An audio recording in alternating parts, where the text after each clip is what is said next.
In the past 5 years, many Canadians have suffered at the hands of our tyrannical government, and many of them still are. Witness the sentencing of Tamara Lich and Chris Barber for leading a peaceful resistance movement in the form of the Freedom Convoy, or the Coutts 4 in Alberta, wrongfully imprisoned for years under false charges for the same crime, organizing peaceful resistance to the violations of our rights and freedoms. And two of the Coutts 4, Olienick and Chris Carbert, are still in prison.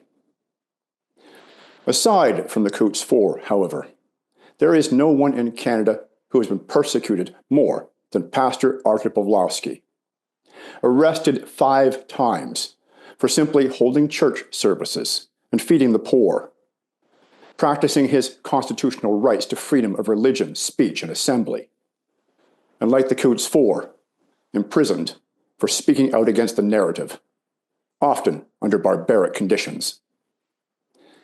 And now, Pastor Art, whose video ejecting the police from his church in April of 2021 went viral around the world, has written a book on his experiences and on the conclusions he has drawn from that. What is wrong with a society that will so easily surrender their rights and freedoms and stand by passively while those who stand up to tyranny are persecuted? And how do we prevent this from happening again? The simple answer lies in the title of his book. Lions do not bow.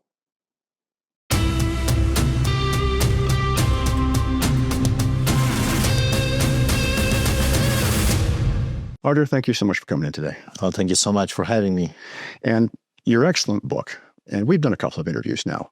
In fact, very extensive ones. The first one, I think, was way back in 2021, when we just about covered the story of your life up to that point, and growing up in Poland under communist rule, and then the efforts of your street church here in Canada, and in fact around the world, and how you were persecuted because you were actually getting people off the street, which the government-funded shelters don't like, because they get paid by the head, so you were taking their business away. But then things really came to a head in 2021. And I want to start there because unintentionally, the tyrants did you a favor when they sent police to your church on an Easter Sunday to shut down the service. But somebody recorded it. You threw them out.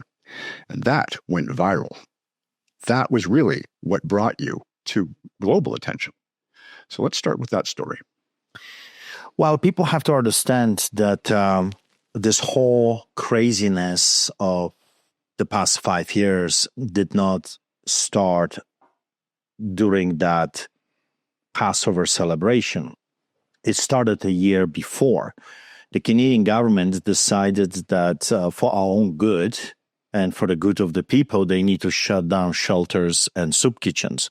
So believe it or not, I became the first Canadian with another lady from Lethbridge to receive their crazy ticket for feeding the poor. It was a big shocker. About 12 agents of the Crown, police officers, high-ranking bylaw services, and health inspectors came to our soup kitchen, and they decided to shut it down. And they told me that if I don't do it, I will be arrested and I will receive millions of dollars worth of tickets. So the millions of dollars worth of tickets came later, but it was a crazy, crazy situation because I've appealed their decision beforehand to the ministers, to every cabinet minister in the province of Alberta, to the premier and to the mayor, and no one replied to me. No one cared. I told them, you people do not make any sense. If we're truly in the middle of this crisis, then my services are now needed more than ever. Because what do you think is going to happen to 15 to 20,000 different individuals facing homelessness if you will deny them the necessities of life? Because I'll tell you what is going to happen, because I've seen it. They will turn into violence. They will turn into crime.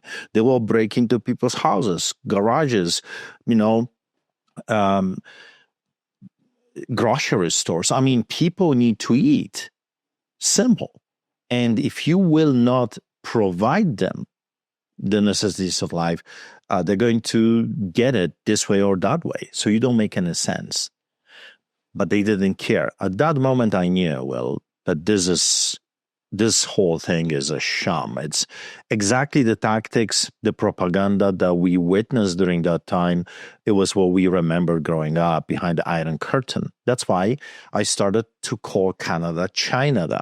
And soon after, when we were literally hunted down, every church service, every soup kitchen, giving necessities of life to hurting people, you got to remember, shelters are shut down. Other soup kitchens are shut down. People are literally living under the bridges, in the bushes, dying. Thousands of homeless people died. Do you know that? Yes. Thousands of people, homeless, died during that time because of the actions of the government. Government murdered those people by their actions. So we were saving lives. But of course, the government was not happy, so they were sending police officers. 2020, well, it was an ongoing, non-stop police, bylaws, health inspectors, harassments, threats. I was followed by helicopters. I was followed by undercover police officers.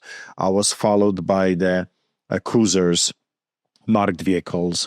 I had police at my services, from 3-4 police officers to our record, as you remember, of 120 few police officers, 20 cops on bicycles, anti-terrorists, SWAT team, chief of police that just resigned this last Friday, Newfield, and 52, 54 police cars at our Christmas celebration. Because you got to remember, at that time, the Canadian government decided that they're canceling Christmas. We just had the Halloween, remember? And the same people encouraged children to have great time and fun. But a few days after, they said, we have to regret, but we're canceling Christmas. Right. And it was such a hypocrisy. And I'm going to let you point this out. What's the difference between Halloween and Christmas, Arthur? Well, Halloween is worshiping evil, is glorifying, zombies and just horrible ghosts, horrible things. Christmas, of course, elevates family, God, Jesus. It's a great celebration. It's a good reminder that we're not alone on this side of eternity, that there is a loving God.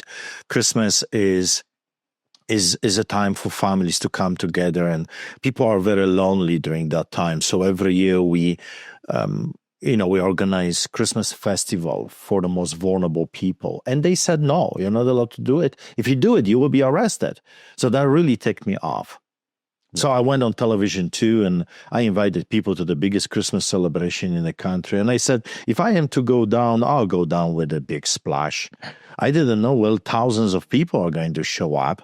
And we had, like I said, over 120, 40 police officers. And according to them, I did something that was unthinkable at that time. I did something so horrible that those officers came bearing gifts. It was Christmas after all. They came with 15 tickets, and they said, I've done something that is going to cost people's lives. I had carolers. You got to remember, Canadian government outlawed singing. They outlawed Lord's Supper, so Holy Communion. They outlawed gatherings. They outlawed everything, pretty much. I was even told, and the chief of police came on television and said, I'm going to send my constables, and they're going to be monitoring driveways. And if they will see extra cars, they'll break the doors and they will arrest everyone in it. Because you could not even have a brother or a sister for coffee. I could take you and hundreds of others to Walmart, to IKEA, to Costco, and that would be perfectly fine and okay. I remember during that time, we had to buy a bed for our son, and we had to go, to look around. We went to IKEA. I will never forget this, because the moment we parked at the parking lot of IKEA and we started to walk, there was a huge sign that said only 500 people allowed. I could not have my brother for coffee, but I could take my brother and 400 other people to IKEA, and that would be perfectly fine. It was a sham. It was psychological, test, if you will. And anyway, that's 2020. I mean, there's so much. That's why I wrote the book. There's so much, behind the scenes, the stories. I started to call them Nazis. I started to call them Gestapo. People don't understand why. What I was trying to achieve, it was my way of communicating a message to the Canadian people, because you have never faced this on your soil. You never had Nazis taking over your country. We had. You never had communism and socialism, the Soviets taking over your country. We had. So you should pay attention to immigrants that escaped hell, because you have never faced it in this country. But of course, Canadians are refusing to listen to people like us. So it looks like the repetition of history is happening in front of our very eyes. But going back to the story, I saw the same tactics that my grandparents were telling me in the older generation of what Gestapo was doing. So what Gestapo means? It means simply political police. That's what Gestapo is. So I was trying my best to shake them out of their slumber by using words that I knew are going to trigger them. And it did. It did. I said, you're acting like Gestapo. You got to remember, 2021, that's 1 year after we were literally hunted down every service for over a year. Yes. When our parking lots were blocked by the police and the peace officers, where our people were intimidated, where they were taking pictures of our women and children, just trying to put the pressure on us. When I was getting ticket after ticket, I got probably over 50 tickets during that time for just doing my job. So I had conversations with the police. I had conversations with the health inspectors, bylaw services for over a year. But when they decided to break Section 176 of the Criminal Code of Canada and trespass, even though I told them, you're not welcome. In this capacity, you're welcome to come to join us in a church service. But if you're coming with your tasers, your guns, and your uniforms to intimidate people and to shut us down, you're not welcome. You want to come and worship with us? Everyone is welcome to come to the church, but not in this capacity. Leave your uniforms and your whatever authorities you think you have outside and come and join us. But of course, you know that their intention was to shut us down. So Section 176, 1, 2, and 3 clearly states that they're not allowed to do what they did, but they did it anyway because during totalitarian regime, during a takeover of dictatorship, law means nothing to those people. And that's exactly what we're observing in Canada. It's lawlessness, no checks and balances, zero accountability. If it comes to law enforcement agents, if it comes to health inspectors, if it comes to politicians and the media, there is absolutely zero accountability. They can lie, they can cheat. And the perfect example of that is a man of a name Stephen Johnston. Stephen Johnston is from the Special Crown Prosecutors Unit. He's in my book, and his picture is there as well. If you Google him up, there are no pictures. Some of those agents, like undercover, no one knows who they are, where they came from. There's no background. But he is from a special, I call it a Gestapo unit, under the watchful eyes of the conservative governments.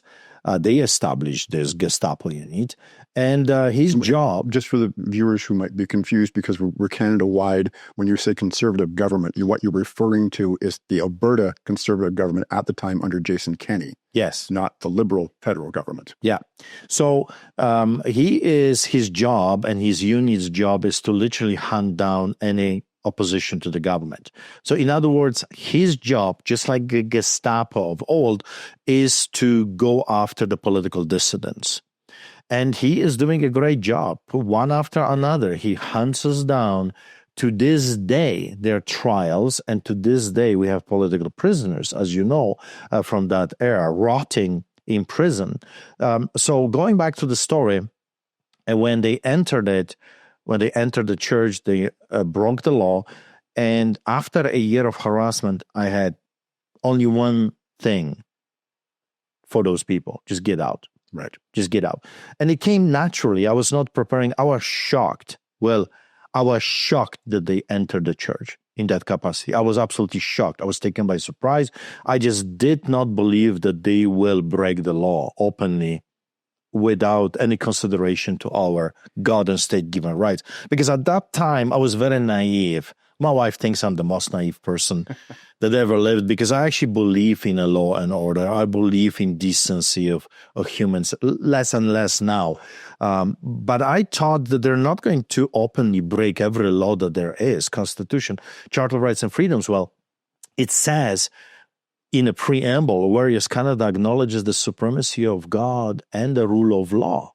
Those people broke everything. Our fundamentally guaranteed rights do not exist in Canada. That's why I refer to our nation as China right now, because it's lawlessness. There's no rule of law. Look at the judges. The judges are woke and rogue, and they don't even follow their own rules. It's shocking. The police officers don't follow their own rules. The chief of police is breaking law left and right, and there's nothing we can do about it. Politicians, remember at that time, because when I recorded the interaction with the authorities, I did it for my own protection, because police officers have no problem to lie on stand under oath. No problem whatsoever. How do I know that? Because I faced over 120 court cases so far and over 360 citations so far, and of course multiple arrests. So out of experience, I try my best to have someone record, or I will hold a cell phone to record a conversation. I was light of yelling, screaming, resisting arrest, being violent, assaulting. I was accused of everything by the police officers. If I didn't have the camera, I would still be in prison. Yes. Because they have no problem to lie. So, I kicked them out, but they came back with a vengeance. As you remember, they found crooked judges like David Gates of Alberta. And again, I don't know if he's related to the American devil, Bill Gates, but David Gates of Alberta, the judge, which right after this decision resigned. My wife says with a pail of money, allegedly. And then David Gates of Alberta gave them the power to enter our church anytime they want with whomever they wanted to. So they came with SWAT team, anti-terrorists. They dropped some package on the ground. It was not even properly served. And apparently, at that time I didn't know, it had a court order from another crooked judge, John Rook the Crook, which resigned after this as well. Interestingly, right? All those people, you can't even go after them because they're no longer here. Who knows what happened to them? And so John Rook the Crook gave them the power to arrest anyone that would dare to oppose them. Yes. 4.5 million Albertans automatically became slaves of the state. So they came, dropped some package. A few days later, it was 3 weeks later or 4 weeks later after the incident of me kicking them out. And of course, the recording of that incident, I posted it and I forgot about it. Because I had so many interactions with authorities, I'll just post them and forget about it. And next day was another interaction with some other crooked cop or health inspector or bylaw services. But this one, because I shut my cell phone after the service when we were done praying and worshiping and preaching, I was shocked, hundreds of comments. And invitations were coming from Fox News and other international outlets. I said to my wife, what have I done? I didn't even know what I did. It didn't click that it was related to this little interaction of me kicking them out. But here is what, now I know what happened. People were so tired of this tyranny for over a year that my simple get out resonated with what they had in their hearts. It was the simplicity of the interaction. Just get out. Get out of my church. Get out of my restaurant. Get out of my life. Get out of my grandparents. Get out, you evil, wicked psychopaths. Just get out. And it resonated with people so much internationally that video was watched over 1 billion times. Billion people watch this video. And I was offered lots of money to sell that video to some outlets. And I said, no, I want the people to see it, to hear it, because I didn't do it to get rich. I did it to spark courage into the people's hearts, because they have been subjected by tyranny. It's like the enemy blanketed the whole world with fear and tyranny and this just dark clouds of evil. So going back to the story, a few weeks after, the anti-terrorists came and we got arrested with my brother David in the middle of the highway. And that's the picture from that arrest that was kind of turned into a cartoonish, little, because the actual picture looks very brutal and it's like, so we've decided to tone it down a little bit for the younger generation as well. And we got arrested, charged with insane charges, inciting people to come to church. Can you believe it? Well, that's what I do for a living. Yes. I incite people to come to church because I want people to receive hope. We were charged with officiating in illegal gathering, participating in illegal gathering. And you well remember, I was calling those people Nazis, communists, socialists. Why? Because the language they were using, the Canadian government, the global now government, the language that they were using and still are using is identical to the one I remember growing up. Illegal gathering, participating, officiating, illegal this. I remember the Nazis were calling Polish patriots bandits, criminals, lawbreakers, troublemakers. That's exactly how we were called during this time by the media, by the politicians, troublemakers, lawbreakers. No one is above the law. This is not law. This is lawlessness, right? Yes. So we end up in prison. And I mean, there's so much to talk about, all the arrests and legality, of what they've done to us. But we end up in jail, 3 days, 2 nights on concrete. Every half hour, officer would come and bang on the doors. The lights were so bright. I mean, those lights are nothing in comparison to what they did to us. The lights are so crazy bright that you close your eyes and you can't. You cover your eyes and you still see the light coming through. That's how crazy it is. 3 days, 2 nights, we couldn't sleep. We faced on Monday another crooked judge. And our arrest was brutal. They've cut my wrists. I still have scars all around my wrists. They put me in a paddy wagon. It was just for one person. It was so small, my feet were sticking out. And the police officers were talking that they're going to charge me with kicking them and assaulting them and all kinds of stuff because they could not fit me inside that little space. So I was transported to jail with my face on the ground, my head on the ground, and my feet up like a piece of meat. And they would stop in the middle of downtown. I could see through a little window. I could see the apartment buildings, which is totally not the way to jail. The way to jail is a different road. But they went to downtown just for the fun. They went for coffee.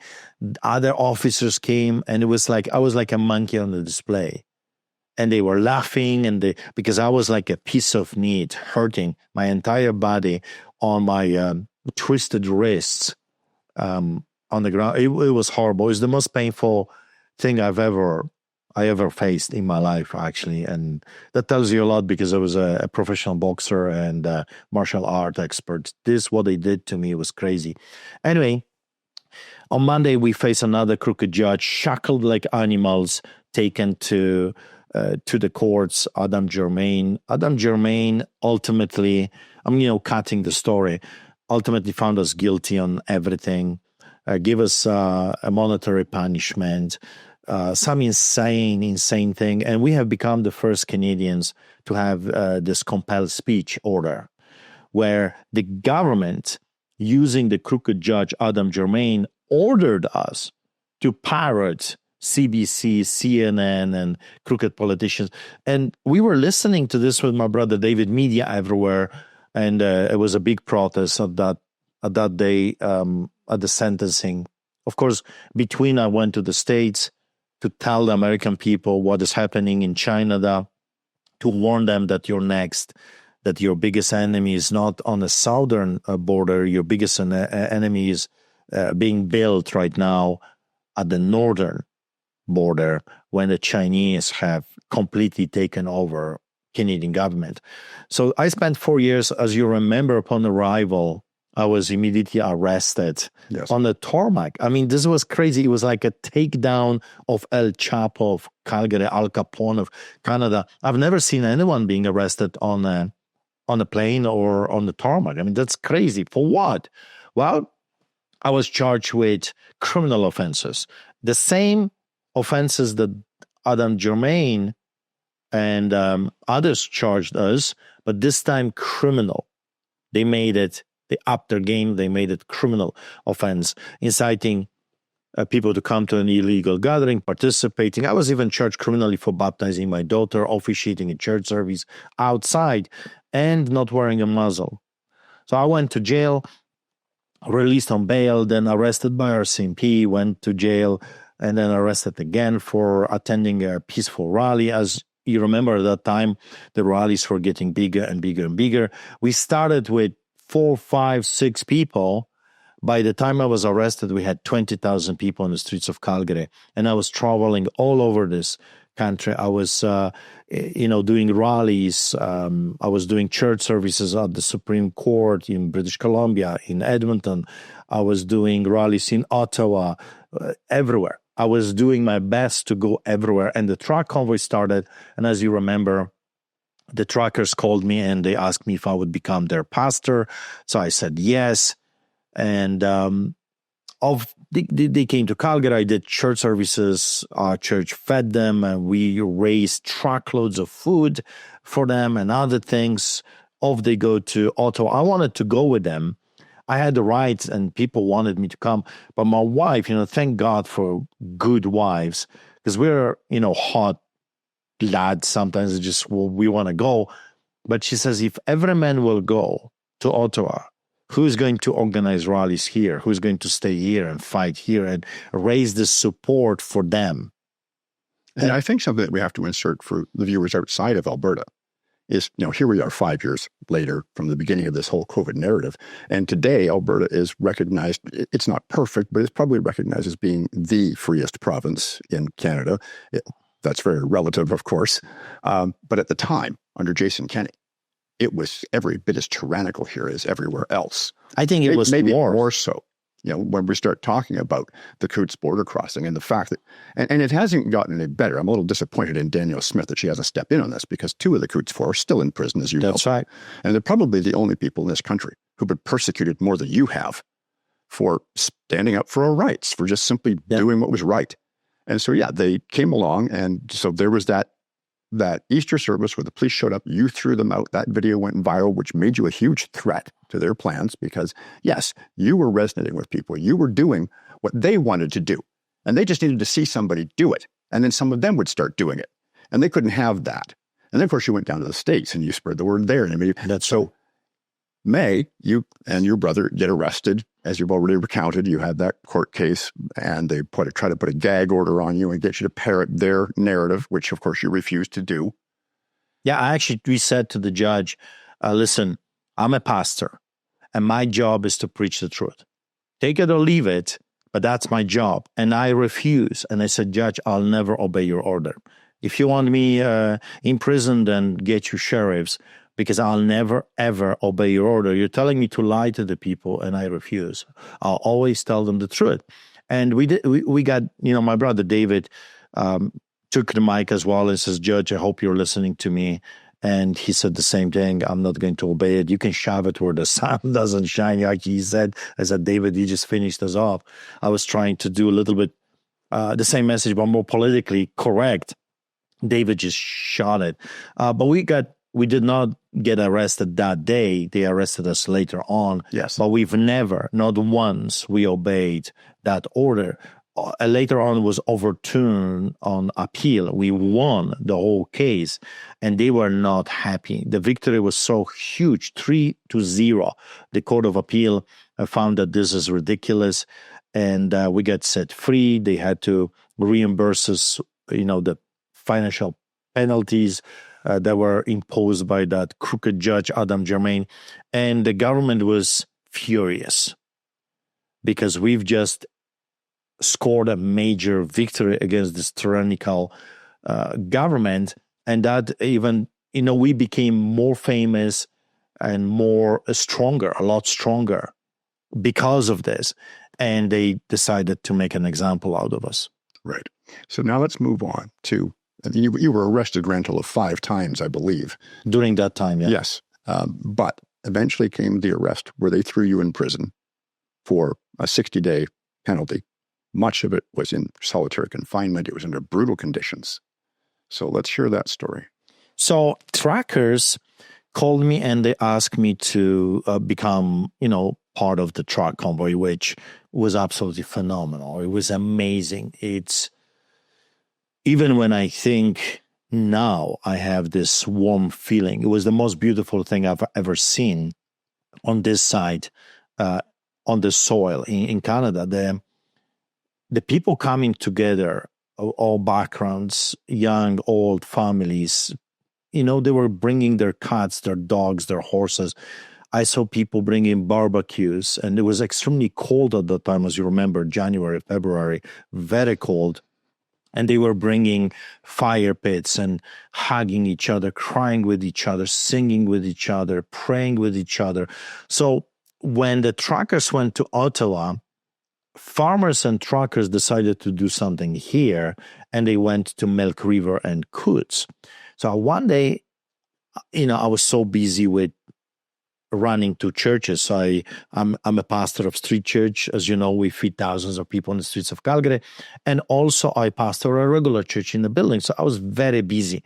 And at that time, people were hurting. Some people, their experience from that time is they were feeling lonely, isolated. Well, for me, it was opposite. Every single day I had people in my home, coffee, dinners, every day. It was like a revolving door. People were just keep coming. So for me, I was tired of people. I was constantly surrounded by people. Always someone. I said to them, I need to get away. So sometimes I would just go to the mountains so no one could find me, just to relax. So it's a totally opposite what most of the people were feeling. I was overwhelmed by the sheer number of people that I was always surrounded. And of course, wherever I went, grocery store, people recognized me, stopped me, talked. And then the rallies, thousands of people. I was hugged. During that time, I probably was hugged over 100,000 times. I'm still alive, which was remarkable because people needed hope. And you know why they hated me so much? They hated me so much because God is hope, and I was representing that hope. Look, I'm still standing after so many arrests and so many tickets and so much intimidation, harassment. I'm still standing and I'm still smiling. I'm not suicidal. I'm not depressed. Hey, our God is bigger than all of this charade, this garbage that we are dealing with. So don't worry. Be strong. Love your family. Have your mom for coffee. Don't listen to those crooks. Don't follow their illegal orders. You see, I've become a symbol of, hey, if he can do it, that means anyone can. And also will remember, I'm an immigrant with a funny accent. And they say, I'm a simple man. If this guy can stand and do it, that means anyone can. And that's true. So when the Ottawa was brewing and was doing really good, the farmers in Alberta and the truckers started the Coutts. And I received a phone call. We had rallies and church services and feeding, and it was just so busy. But this man called me and he said, Art, would you come to Milk River and Coutts? Because people are very depressed here. They are police officers dressed in black, pointing machine guns at children playing hockey, street hockey. It's really dark here. People are losing hope. Would you come and do church services? Well, of course. That's what I do. I am a clergy. I'm a pastor for the people, not for the mega buildings and cathedrals. God raised me to be a messenger of hope for the people. So I remember I called my worshiper from the church. I said, would you go with me? We're going to do church services for the hurting Albertans there. And I asked my son, Nathaniel, to come. We loaded the car with food, with stuff. We raised some funds for the farmers and for the truckers there for their gasoline. And off we went to Milk River. At that time, Milk River was completely blocked by RCMP, so you could not go to Coutts.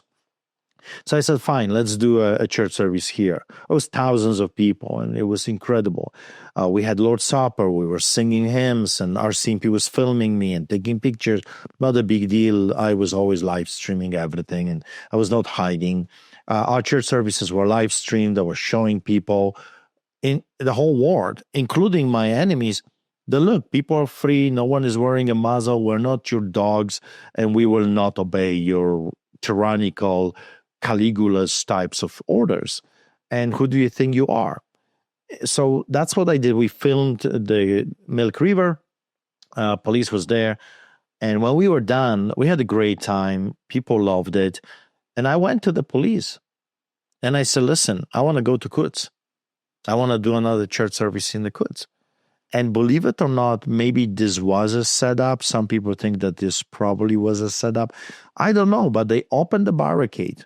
Police opened the barricade for us, and off we went to Coutts. In Coutts, when we arrived, the roads were open. When we left, the roads were open. Not once I told the people, block the roads. I told them, we can paralyze their system, solidarity style. That means general strike. Just don't work for them. And it's over. Within a week, this whole thing collapses, and our rights are back. That's how the Polish people did it. No violence. You don't have to do anything. Just refuse to cooperate with the wannabe Nazis, wannabe communists. And we had Lord's Supper. We were praying with people. We were singing. We spent a few hours there. And I gave a little pet talk, if you will, a little bit motivational speech. I told the people to stand for God and state-given rights. I reminded them about solidarity. I had a hoodie with solidarity on, and in the bag it said, with God we win. So I told them how the Polish people did it. And I said, stand, let this be our Alamo. That means this is the hill that we have to be willing to die on. Not that we would be violent, no, but this right of us being able to congregate has to become the Alamo, the hill that we are willing to die on, because if this goes, that's it. There's nothing else.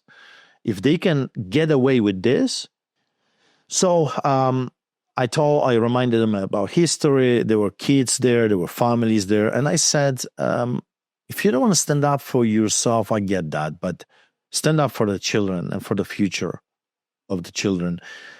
And it resonated with people. I don't think it was overly great speech.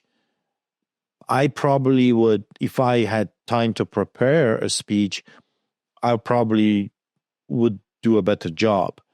But I said those few words for 90 minutes. I talked out of my heart. And 3 times I told the people to do it peacefully. No guns, no swords. You don't need that stuff. There's more of us than them. They don't have enough police officers to stop a solidarity revolution. That's how the Polish people did it, with the cross, with Jesus on the streets. And that's it. And we went. Police had no problems. There were police listening to me and operatives, but not a big deal. I have nothing to hide. And they let us through the barricade. We went home, not a big deal. Saturday came. I did a big rally. I think it was Coutts. No, it was Calgary. 20,000 people showed up. Then we did another rally, church services, Coutts, High River, other places. And then Tuesday morning, I got 2 politicians, very well-known politicians, that I asked to come with us to reason with Kenny's regime. And they agreed. and a few other people. We raised again some funds for the truckers and the farmers in Coutts and Milk River. We loaded some stuff. And as I stepped out, it was a gong show. Cruisers, flashing lights, police everywhere, police running towards me. Pawlowski, you're under arrest. Pawlowski, you're under arrest. Like, what is going on? SWAT team, anti-terrorists, detectives, cameras. They came with their own cameras to film the whole thing. It was like a Hollywood production. And I got arrested, interrogated for hours, and a shocker, I was charged with terrorism.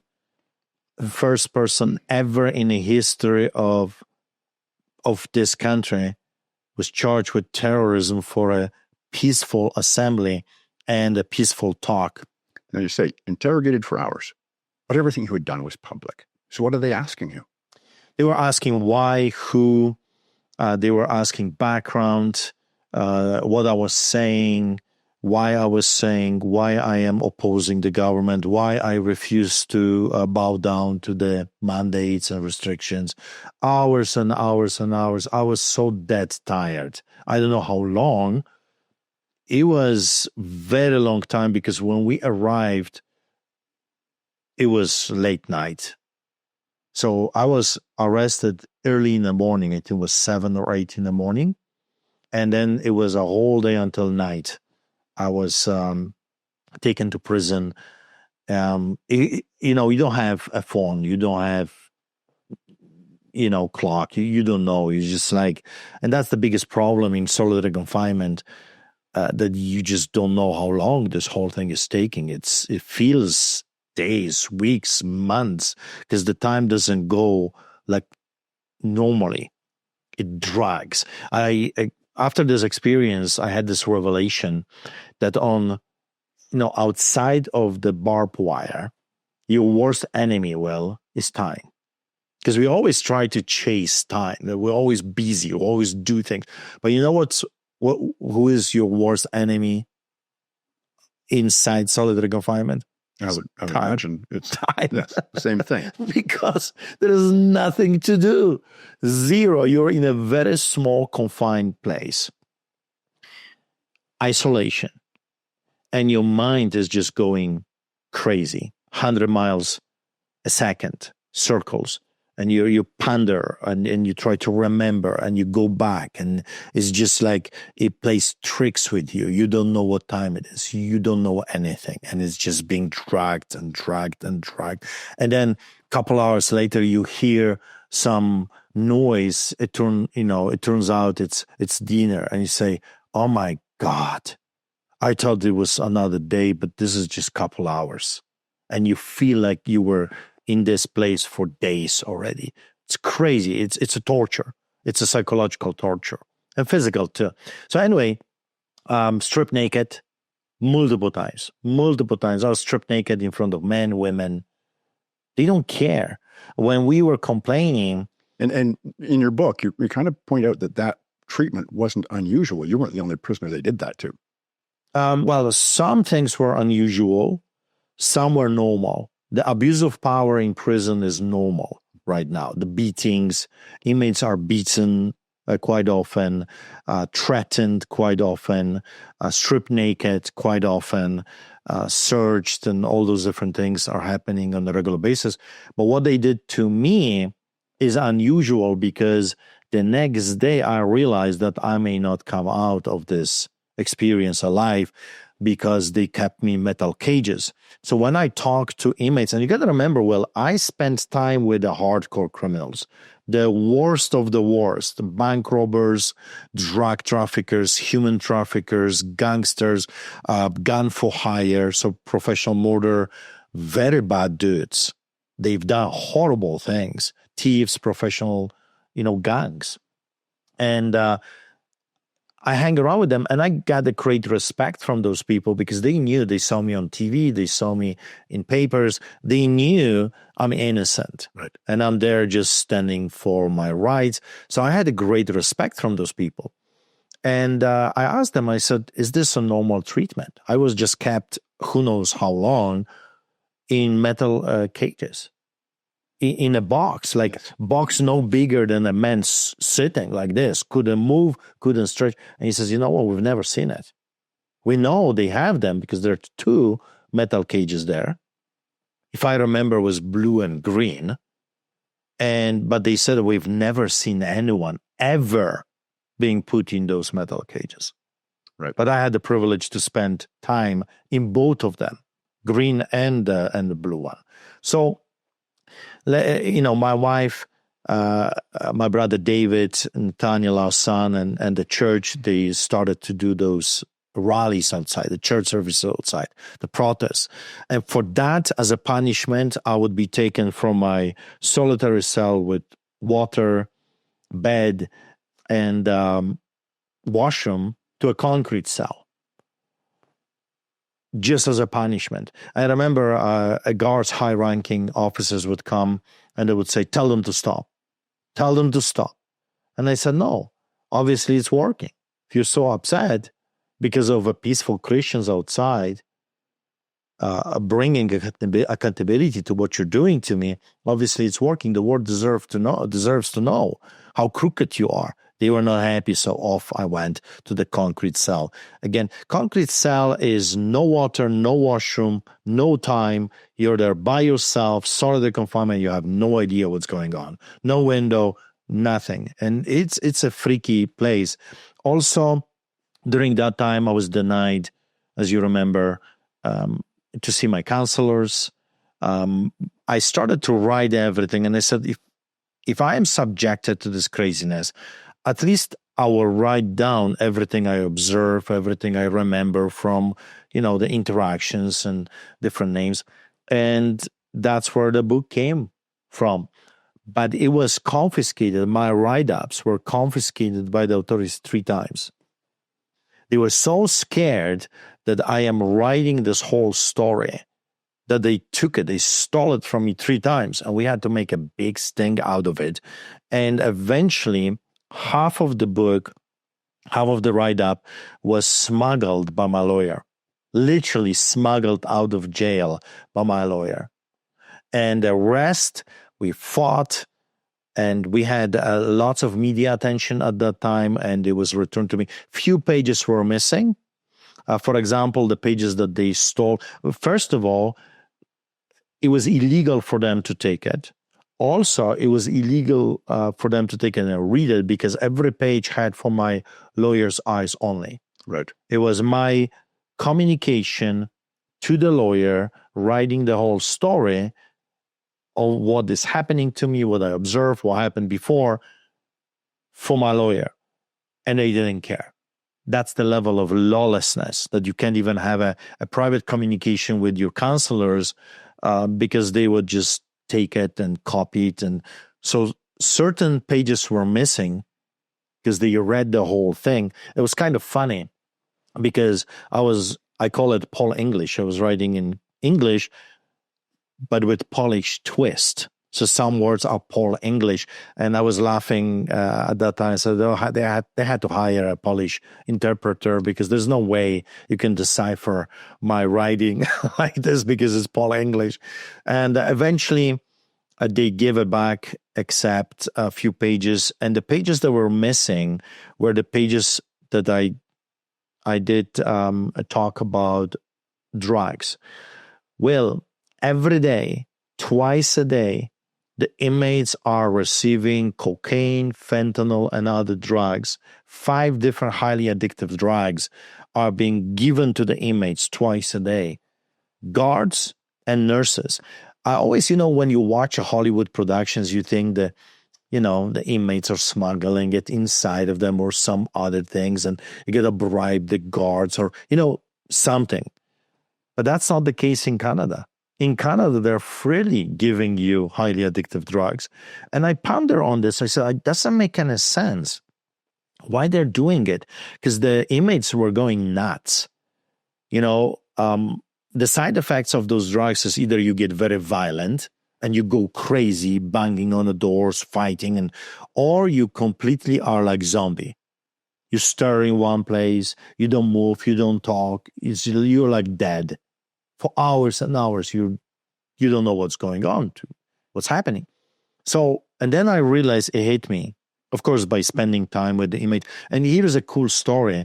21 days in isolation, all the inmates sent a petition to the director, Fider, and they said, if you don't release him out of the solitary confinement, you're going to have a riot in prison.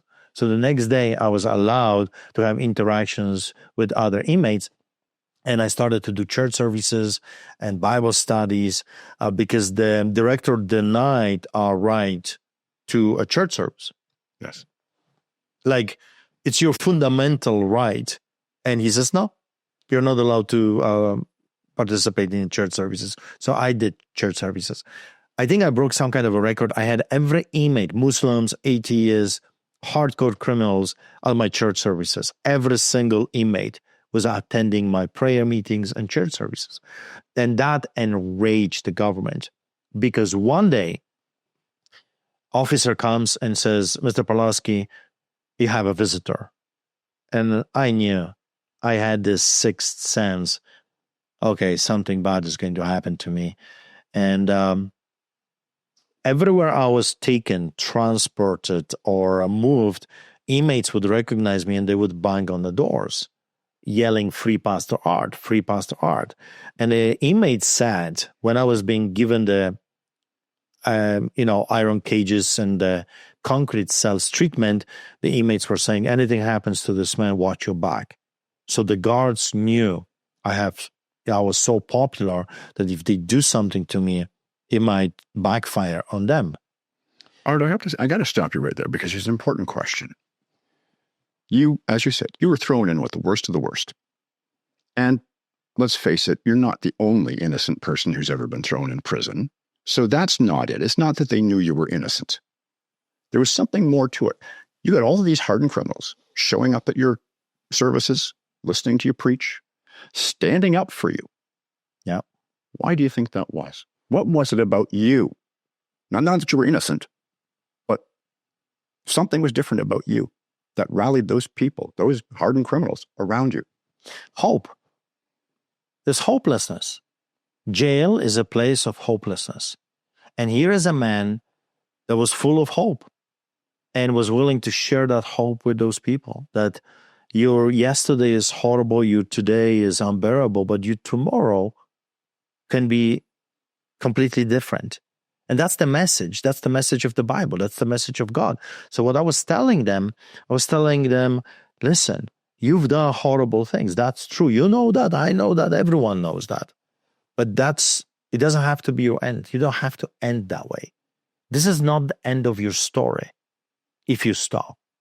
Reflect on your life, repent, turn away from your wicked ways, and embrace a new life. And that's what was drawing them to me. I had inmates coming, even through the door when I was in solitary. There's a little window there.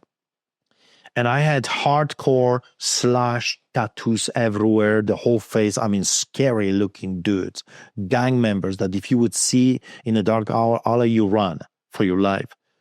Hardcore criminals. And they would come to my cell and tears would be coming. Tears would, and they said, Art, you restored humanity in my heart. Thank you. This is so beautiful what you're doing. I mean, they would be coming all the time. I actually tell you the truth, sometimes I was tired because I would be laying down and inmates would come, knock at the door. So I have to jump, go there, talk, and then I would go back, lay down, and another inmate would come. And that was going on all the time when I didn't have to, but I wanted to talk to them, reason with them. They would come to me with their life stories, with their girlfriends, with their wives, with situations. Can you pray for me? I'm facing this. I had Muslims coming to me and says, Pastor, we're tormented in our cells. We can't sleep. There are demons in our cell. Can you cast them out? We know you're a man of God. So they recognized that was different. And they were being drawn to the message of hope.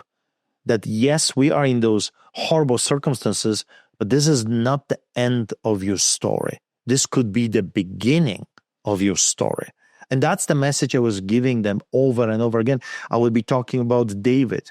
I would be talking about Saul. I would be talking about apostles. I would be talking about Samson, different stories from the Bible. So look, they faced horrible circumstances. They've done horrible things. King David was a bloody murderer, adulterer, and God restored him. You are a bloody murderer. You're a gangster. You're a wicked man. But that doesn't have to end that way. That's what triggered. And so I would go to their cells, and technically you're not allowed to go to other people's cells, but I didn't care. I mean, they already were hurting me. They were already abusing their power. So I said, what are they going to do to me? Arrest me? Throw me in the solitary confinement? I'm already there. So when I was opened, for sometimes half an hour a day, sometimes they would keep me there in a hole for 26 hours straight. It was crazy. But when I was being let out, I would go to their cells, cast out demons, pray, bless them. And the next day they would come, we could sleep like babies. I had people with a broken, I had this young guy with broken leg. And I said, well, I can pray for you. Because he was supposed to have an operation. I said, I'll pray for you and see what God will do. So I did pray for the guy. He goes to the hospital, comes back and says, guess what? They don't know what happened. The bones that were separated came together on their own. There's no need for operation. So I have those stories over and over again, different people, tears coming. I remember I led those few people to the Lord, Thief, and I don't remember what this other guy did, but they were hardcore criminals.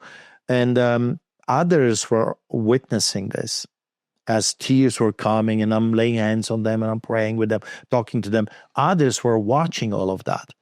So after I was done, I went back to the cell, and they would come one after another to my cell and says, Pastor, I saw you prayed for them. Can you pray for me as well? Because in the end of the day, it's hopelessness, and people are looking for hope. And I think that's what scared the authorities so much, because it was so popular, so loved by those criminals, that they kidnapped me. I was literally kidnapped by sheriffs without knowledge of my counselors, without knowledge of my family. I was shackled like animals, put in a box, and shackled legs and arms, and the penguin march. You know how you walk small steps like geisha, because you can't, you're shackled. It's a horrible experience. And I remember during that time, I just prayed, God, give me patience and strength to endure it, so I don't lash out, so I don't snap, so I don't do something. Because you got to remember, I was trained to hurt. I could hurt them. I could take them down. I could really damage those people if I wanted to. So God, give me peace in this craziness. Let me endure it. Do not allow me to snap at those people and hurt them. And I had my little prayer with God. I said, as long as they're not going to try to rape me or beat me up, I will endure the other things. I will endure it. I'll endure the strip naked craziness. I'll endure solitary metal cages. But if they push too much there, I'm just telling you, I said to God, I will hurt them. Yes. And thank God that he did not allow this to happen to me. So I was taken to Edmonton by the sheriffs, put in MaxPod. As you know, MaxPod is a place for the most dangerous terrorists in the country. And the next day, I showed just for you. Next day, I received this document, and that's what literally broke me into a realization. This is the one right here. And this document says that, oh, by the way, those are the pieces of paper I was writing the book on. Mm-hmm. Those are request forms, for those that are not as professional criminals as I am, because I was learning as I was going. Those are request forms that the inmates were giving me, because they, of course, refused to give me paper because they were afraid of me writing everything. So they denied to give me paper, and the inmates were giving me request forms. And that's why you get all the colors. It's yellow, it's pink, it's, white, gray, whatever, those different pieces of paper. I would just keep writing. But this document, it says that I was taken to MaxPot. MaxPot is a place for the most dangerous criminals. Everything is behind a bulletproof glass, metal, for hundreds of inmates, and I was the only inmate in an entire unit, MaxPot, guarded by 3 guards. And I was told that the order is no human interactions, that I was not allowed to have any human interactions with no one. Total isolation. Half an hour out of the cell only. And they slipped this paper under the door, and the paper said that they can keep me in this freezing conditions. It was so cold that I was shivering like this. And I asked for a blanket through the intercom. And the guard said, he laughed, and he said, at least you have fresh air. And they would not give me a blanket. So I'm sitting there. It's minus 28 outside, very cold, air conditioned. On top of this, freezing conditions. And I said, I think that's it. That's where the story ends. Because I realized, you got to remember, at that time, 5 inmates already testified to my lawyers that the guards were giving them incentives to murder me in prison or to severely beat me up. And they said, no, actually, if you do something to this man, watch your back. So it backfired on the guards. They said, he's a man of God. He's a pastor. We're not going to be beating pastor. He's a man of God. We're not touching him. If you touch him, watch your back. So I really received protection, I believe, from God by touching those hardcore, tough men, and they were protecting me. It was incredible. They were protecting my life from those crooked guards. But in the MaxPot, I was alone. No other inmate. 0. I was by myself, guarded by 3 guards. And I was allowed out of my cell. I received this paper that said that they can keep me indefinitely. You know what that does with your mind? A Crown prosecutor said that that I'm going to be kept in those conditions for 2 years. He said to my lawyers. And during this time, they offered me a deal that if I say I'm sorry, that's what was in the papers. I don't remember. Artur Pawlowski says he's not sorry. Because what they wanted me. At that time, I have become a little bit of like a symbol of resistance, a fight against totalitarian regime. I was well known around the world of fighting this lie. And what they wanted to turn me into a propaganda. So what they wanted, Pastor Artur Pawlowski pleads guilty. He says he's sorry. He apologizes. And this crooked, lying, manipulative individual, Stephen Johnston, lied to every judge. Every trial I had, every judge, every bail hearing, this guy would lie and lie and lie, and you cannot do anything about it. There's no accountability with those crooks. Liars.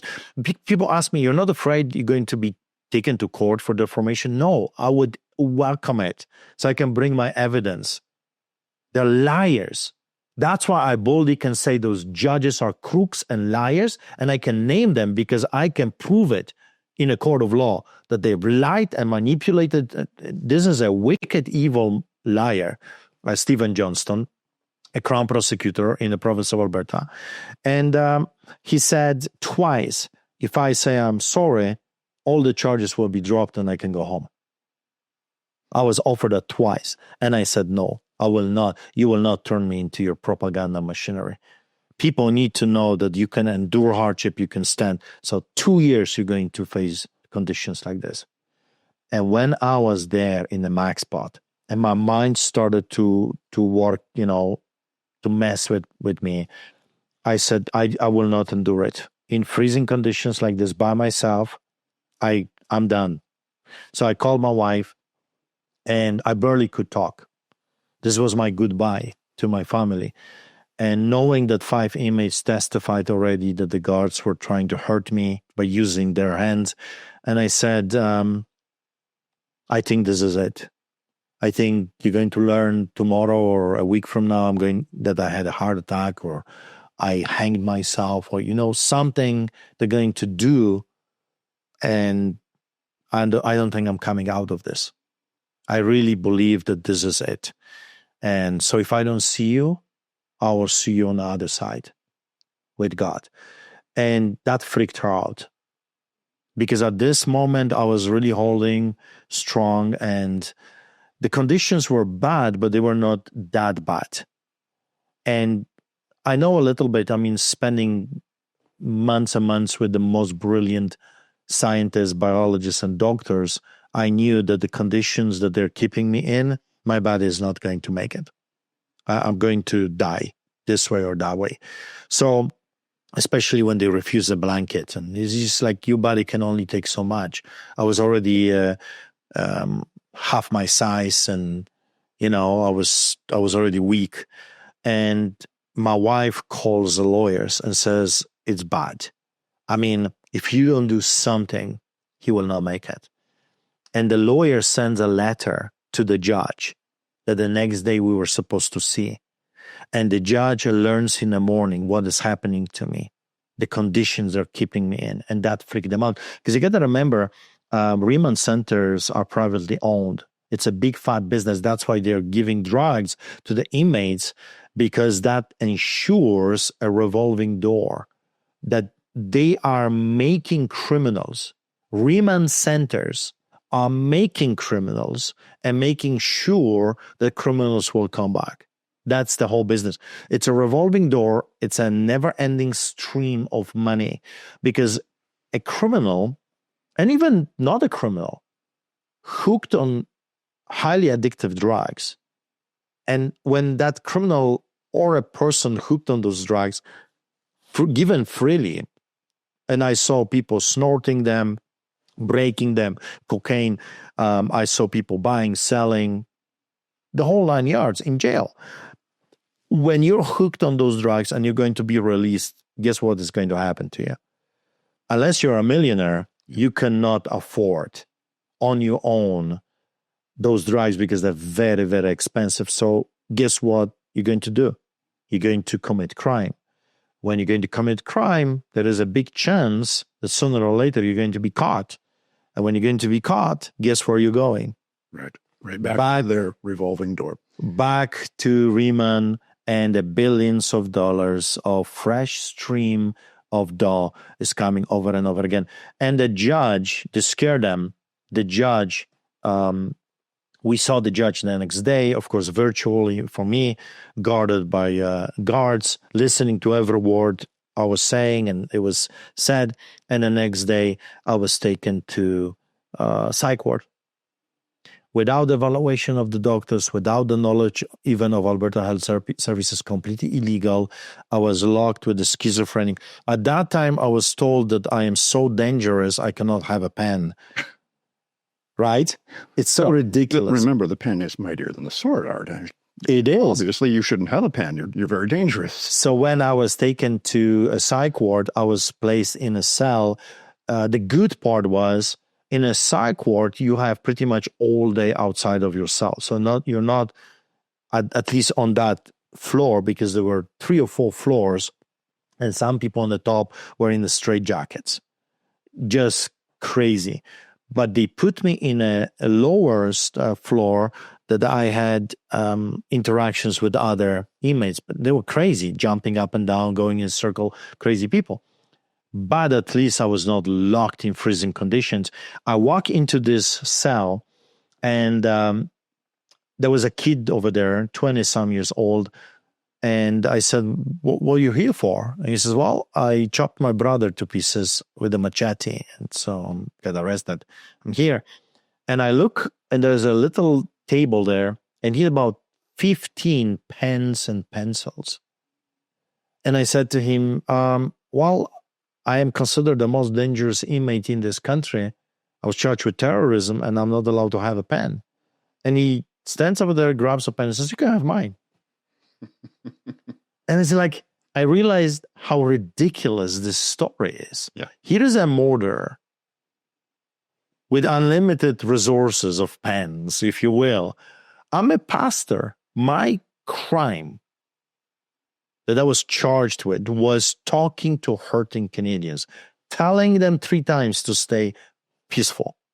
Yes. And I was charged with terrorism, arrested, and treated like the worst gangster that ever lived. And I'm in a psych ward. 3 days in this experience, a doctor comes to me and he says, Mr. Pawlowski, can I talk to you? I says, sure. And he says to me, what are you doing here? And at first I thought he's joking, like he's asking me what am I doing in prison in a psych ward? And I said, well, I don't know. I was kidnapped by sheriffs, taken to Max Spot, and now I'm here. He says, you're not allowed to be here. I said, well, tell that to them. I know I should not be here, but I'm here. And here's what he said to me. He said, they have taken you and placed you in a psych ward illegally. And I said, well, thank you so much for your consideration. I said, it's not about you. We don't put sane people with the insane people because you can take advantage of the insane people.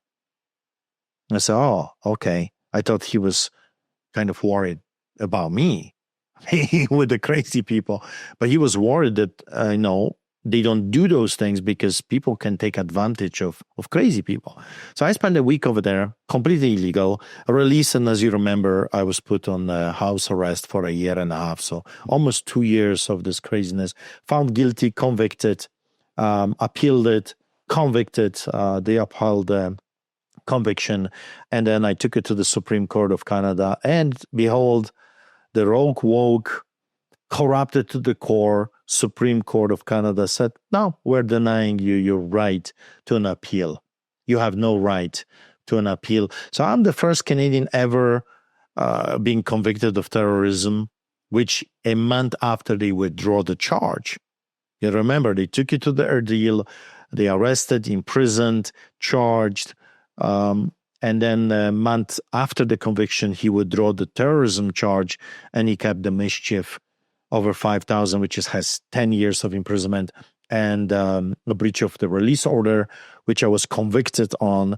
And the judge said, I can sentence you to 12.5 years. But ultimately, I was released. The pressure was big. My friends in America, the media attention. I was released after 2 years of this craziness. And my right to an appeal was denied to me, and I'm a convicted criminal. But out of all of this, out of this horror movie, came the book, Lions Do Not Bow. And in a weird way, Will, I maybe should send a thank you to this crooked Crown Prosecutor Stephen Johnston that kept me in solitary confinement, because if I was with the people all the time, I would never write it, because I would not have the time to write it, because I would be ministering and doing church and this and that. But because I was locked like an animal and there was nothing to do, I decided to put on paper everything I remember, the background story, the Get Out video, the solitary confinement, the metal cages, the rallies, my traveling, and, a little bit of everything you've got here. A little bit of theology, mini sermons, and what I observed, what I saw, my analysis of this repetition of history. It's in a book. Then, of course, you've got pictures. I wanted this book to be the, it's not everything, because it will have to be 1,000 pages. It's already 500, but it has a big core. Here you can see the arrest. You can see us outside of Riemann, rallies, meetings. Here is this crook, Stephen Johnston, the Crown Prosecutor. And then you've got my arrest outside my home. And then here you can see it in the camera, but you can see me through this cell. Someone had a telescopic camera, took a picture. You can actually see me there. Seconds after this shot, I was taken to a concrete cell. Here is the Get Out video. Yeah. Snap from the Get Out video when they came muzzled up. Here is my brother David with my church family and my wife and others doing protests every day. For every day that was on the inside, they were doing church services on the outside. So this is, I got arrested and charged criminally for baptizing my daughter, illegal gathering at church service. Just insane. Here are the prayers. That's the Coutts. That's the famous sermon. And it's fascinating because, like I told you at the beginning, I'm not overly happy with my sermon because I said few words out of my heart. But apparently it was so powerful that every trial, and I'm not exaggerating, every trial right now for the people like Tamara, Lich and Chris Barber and others from Ottawa, the truck convoy in Ottawa, or the Coutts, they always cite my sermon. Is that crazy? I'm a pastor. I told them to stay peacefully, to stand for God and state given rights. And it has become some sort of a symbol. Here is my brother David taken to jail. But you also told people to resist. Yes. And that's what you were guilty of, Arthur. Telling people to resist the tyranny. And that's why they persecuted it. They got scared. I asked God once, I don't get it. I'm not a scary person. Why me? You ask those questions. Why not the neighbor? Why I have been chosen to suffer like this? And my suffering was in comparison to what they do to the Chinese pastor is nothing. If I was sitting with the Chinese pastor, I would zip my mouth. I would not be able even to share my story in comparison what they do to those people there. And yet, to put that in perspective, right? You went through is beyond the imagining of most people. But what they go through is beyond our imagination. So, but I ask, why me? I've never met a man in my life with more tickets that I received for just doing my job. Over 360 citations. Over 120 court cases. We still are in court. 5 years later, I'm still in court. And so many arrests. And you know what I believe I received? Is that what scared them the most, was not me yapping about freedom. What scared them the most is that I came from behind the Iron Curtain. And I know what I'm talking about. This is not, I read a cool book on communism and socialism or fascism. I lived through it. I've heard the accounts of my grandparents of what the Nazis did. You got to remember, my father was born 5 years after the end of the Second War. My grandparents lived through the whole thing. I heard story after story after story. Our adopted grandma, my adopted grandma, was in Auschwitz-Birkenau. They were doing experiments. Dr. Mengele was doing experiments on her twins. She still had scars of what they were doing to her. And she was showing me, for example, they were putting those little tiny parasites that were eating her flesh live. I forgot the English name for that. And I would hear their stories over and over again. Still, when I was growing up, there were bullet holes in our buildings. Yes. That you could see, because Poland was completely impoverished by what the Nazis did and then after what communists did. And then growing up in that environment, I grew up being subjected to propaganda, indoctrination. When we as kids, we were told Diedushka Stalin, Grandpa Stalin, we were told that he was the savior of the world. Stalin, probably one of the most bloodiest murders, mass murders ever recorded in history. So when this happened here, I picked it up with my wife right away. And all the immigrants did. When I talked to, others that escaped tyranny, it's the same thing. It's a repetition. I say, I know. Yes. It's scary because that's how it leads. And they don't understand. Canadians do not understand what is happening to them. So I started to talk about it. But also, not because I grew up in hell, scared them so much. Well, they got scared because I also saw the remedy. Yes. You have to understand it's a combination of different things. Yes, we grew up with my wife under hell, but we also saw heaven. When Solidarity movement took it to the streets, it was millions of Poles in 1980, 81, 82 that said enough is enough. But how did they do it? Well, that's what I was telling the Canadian people, how they did it. They did it with God. With a huge, massive cross, they went to their knees in front of the tanks and machine guns and soldiers, and the soldiers didn't know what to do. You've got thousands, hundreds of thousands of people on their knees praying. What do? Shoot them? You'll run out of bullets first. Right? Yes. So that's the power. And that was my message. You don't have to be violent. That's why I told them no guns, no swords are needed here. Sheer number. And I said to them, give me enough Canadians and I will give you back your liberty and your prosperity. Just give me enough people and I'll lead you. I will do the same thing that the Polish people did in the 80s. And it's over for the tyrant. That's what scared them. Also, what scared them was our fate. Because people were hopeless. They didn't know what to do. And suddenly a clergyman that says, hey, there is hope. That there is accountability. That one day justice will be served. That God is bigger than all of them combined together. Those who want to be pharaohs. We've seen it in history. You see the combination of those different things. And my accent on top of that. A man that actually knows what he's talking about. The moment I open my mouth, people know I came from behind the Iron Curtain. So a combination of things. I've seen it before. I witnessed the remedy. God is bigger than the villains. There is hope. Stand together. Put your differences aside. I don't care if you're atheist or not. I'll march with you for freedom. I marched with people that normally I would never, ever have anything to do with. Smoking dope and drinking. And sometimes I look at the rallies and there was thousands of weirdos. Yes. Right? It was like, I was accused heavily, why you're marching with those people? Well, I'm marching with anyone that wants to march for freedom.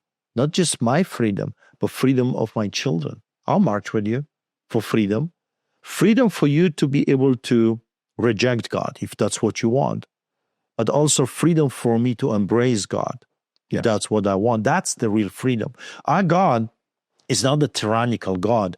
God is actually giving you that beautiful choice that this government is denying us. You can choose him, but you don't have to.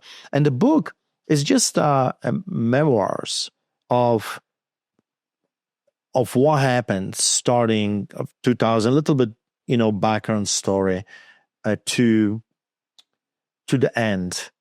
And I was hoping that the Supreme Court of Canada will hear my case because it's a very important case. It's the most important case if it comes to freedom of religion and freedom of expression. But we're dealing with globalists, tyrants, and traitors. And if I was your king, those people would be charged with treason. Right.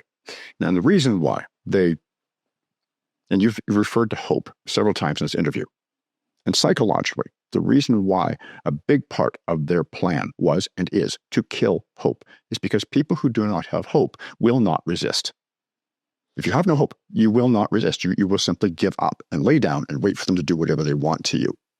And that is what makes you so dangerous to them, because you give people hope.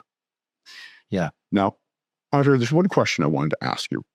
You're a pastor, you're not a psychiatrist. And yet you have certain experiences that I think probably make you better able to answer this question than any psychiatrist I could have here. Because you grew up under communism in Poland, and so you saw that tyranny and you saw how people broke free of it. You, like everybody else who was at that point in time just walking around in society, dealing with the COVID mandates and that form of tyranny. But then you were subjected to extreme forms of that tyranny. And in your prison experience, and it became sort of a microcosm, I think, of what was happening in broader society, because we had people who, yes, wanted to continue to live free, wanted to stand up for each other. And then you had the people who wanted to oppress. And you had the hangers on to that, the people who were buying the narrative and who were ratting out their neighbors. And there was an experiment that was done years ago where they took volunteers, ordinary people, they put them into a prison, and some people were assigned to be guards and some people were assigned to be prisoners. And within days, the behavior of both groups changed. The prisoners became timid and, wouldn't stand up for themselves. And the guards became abusive and tyrannical. And so there's that psychological play at work here. And they're going to try to do it again. I don't know if it's going to be another pandemic or if it's going to be something else.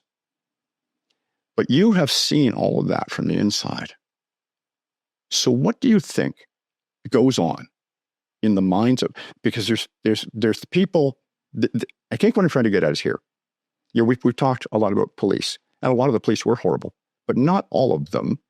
Some of them tried to be decent. I had my own experience with that. I spoke at a rally here in Alberta, and the police, the RCMP were there. And as I'm leaving, an RCMP officer motions for me to roll down my window. He says, pull over on the side of the highway. We're giving you a ticket for violating the health orders.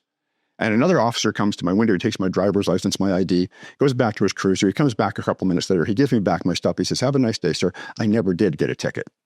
So I'm sure he was going through a pantomime for the camera that's mounted in the car so that they could see that he was doing his job, but he didn't. He didn't do that.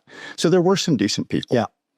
And so we have this psychology going on where people are trying to defend in these two groups. There's the ones who are trying to resist and the ones who are going along with the narrative or enforcing the narrative. But there are people somewhere over here who say, wait a minute, this is wrong. And if we can get enough of those people to just stand up, I mean, look at, and unfortunately, if they do it in small numbers, it's a problem. Take a look at the case of Brian Dennison, a police officer in Calgary, who recorded a video in protest to what the police are being made to do. What they fired him, of course. But if we could get more people like that, what do you think is the psychology going on there? How do we reach those people? We've already got the ones on our side, and we know about the mass on the other side. But if we get enough of them, because, I mean, you're from Poland, but if we think about Czechoslovakia and Ceausescu. That was Romania. Romania, sorry, thank you. And 4 days, he fell from power. Took one heckler, and 4 days later, he's executed by his own militia. Actually, it took a pastor.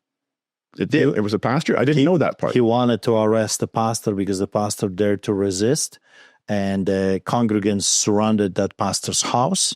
And then thousands and tens of thousands, and a few days later, Ceausescu was gone. Because this is what breaks down. It triggered this injustice against the clergy man. Finally, it triggered others to join. Right. But this is what breaks down tyranny. When the people who are actually in power say enough. Yes. Take a look at black racism and slavery in the U.S. When did that fall? Not when black people stood up and said, this is wrong, but when some of the white people in England and U.S. said, wait a minute, this is wrong. We can't do this anymore. And so, knowing that they're going to try again, there's going to be more tyranny. How do you believe we can reach the people who are in that position of power and get them to stand up and say, wait a minute, this is wrong. We can't do this anymore? Well, it's one word, selfishness. If your life is governed by selfishness, you're going to do unimaginable things to get more. We have, in the West, we are a society that is very self-centered, egoistic, selfish. Me, me, me, me, me, me. It's all about me, myself, and I. And that's where God comes in, because when you are a true, I'm not talking about fake Christians, pretendees, like I say, holy on Sunday and the devil on Monday. I'm not talking about hypocrites, pretendees. I'm talking about real Christians. When you realize that this life is but a vapor, that you come and you go, and all those palaces and all these bank accounts and all this power and prestige, it actually, in the end of the day, means nothing if you are a monster. And I call them, monsters. Those people that did this to us are monsters. They've lost their humanity. The people in prison, those hardcore criminals, were more humane, more humans than those government officials that were doing this to us. So you get rid of selfishness. When people will realize, I'm not a center of the universe here, that I have been placed here to do good, to be good, would change everything. Polish people took it to the streets when it was no longer just about them.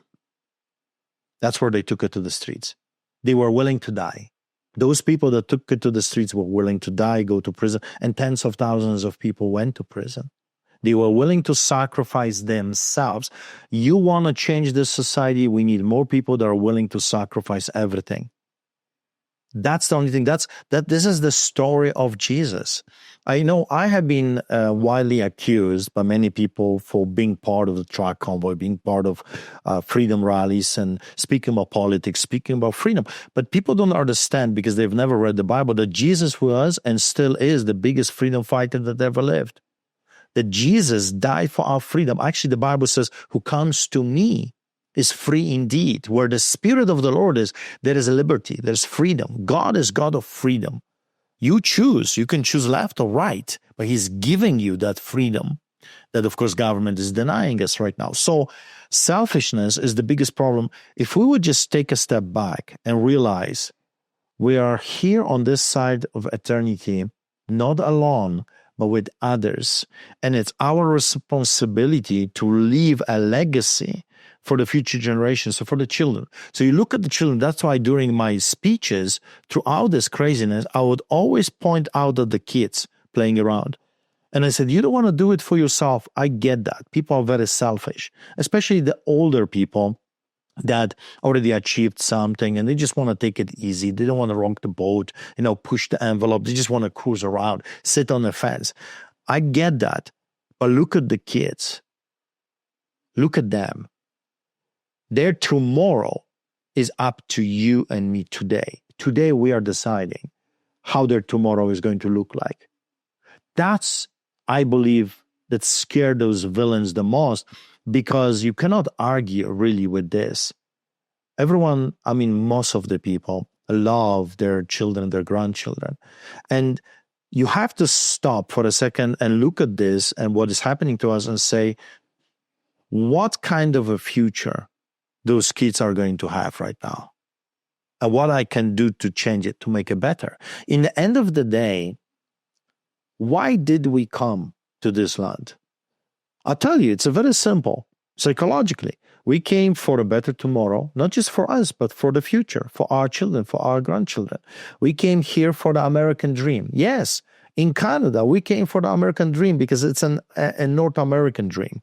When a man can work hard and build a house, get a dog, and leave an inheritance for his children. Is that not? You see, I'm in my 50s. You know how often I do think about what I'm going to leave behind when I'm gone for my children? I want them to be blessed. I want them to have easier than I had. Because I escaped with $3 American. I escaped communism from behind the Iron Curtain when our visa was denied 3 times. On a boat with $3 American, I arrived in Athens through Bulgaria, Istanbul, Turkey, and Greece. $3 American. You know what I did with the first one? I bought myself a meal. At that time, you could buy a meal for $1. Second one, I did what young people do. I gambled it. I just played on some stupid games and I lost. And the third one, I have to this day. I started my business and I was very successful. And that American dollar I have to this day. And that American dollar keeps reminding me why. We need to start asking ourselves why.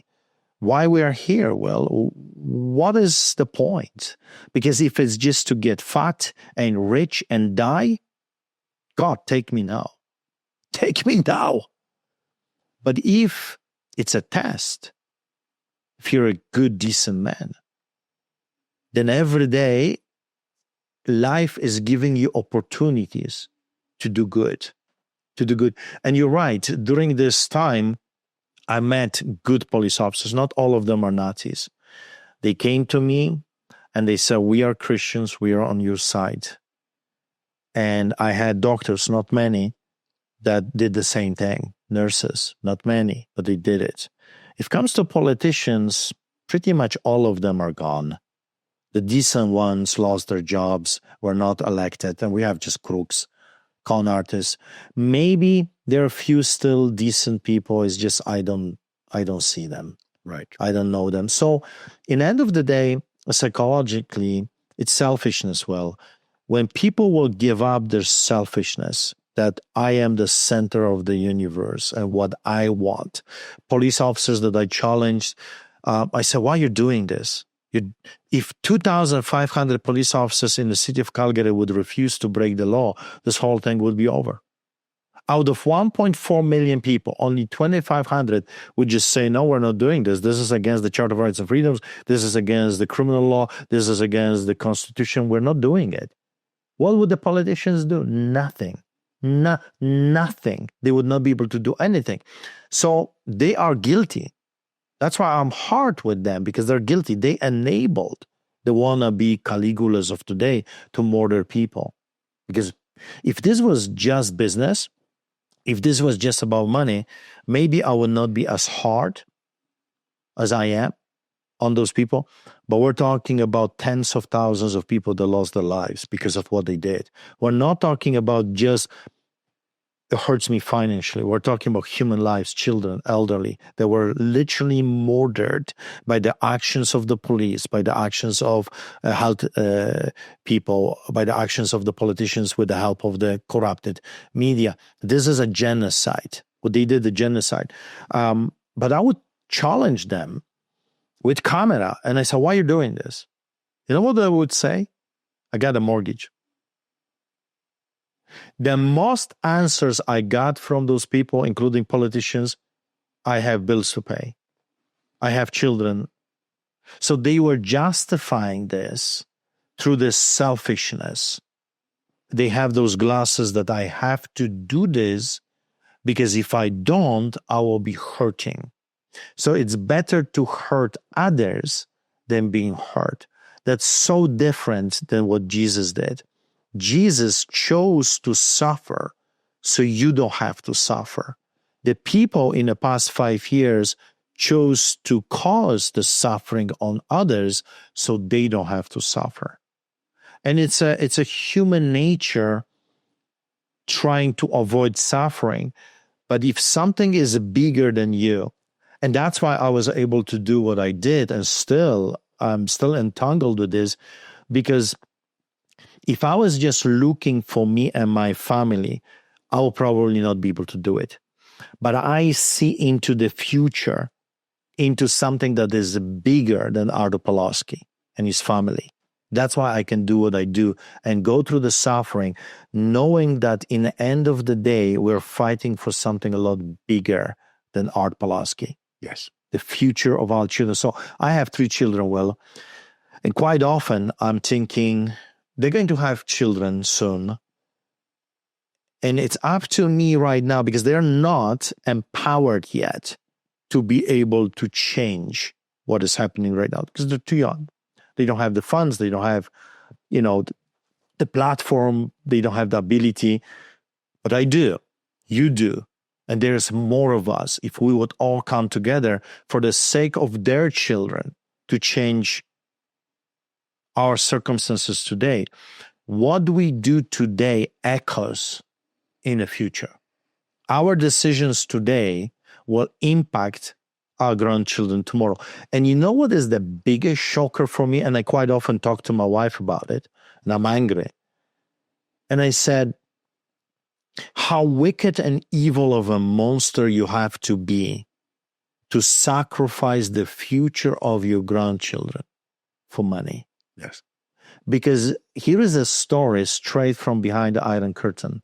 In the end of the day, Will, the victims and the villains are victims.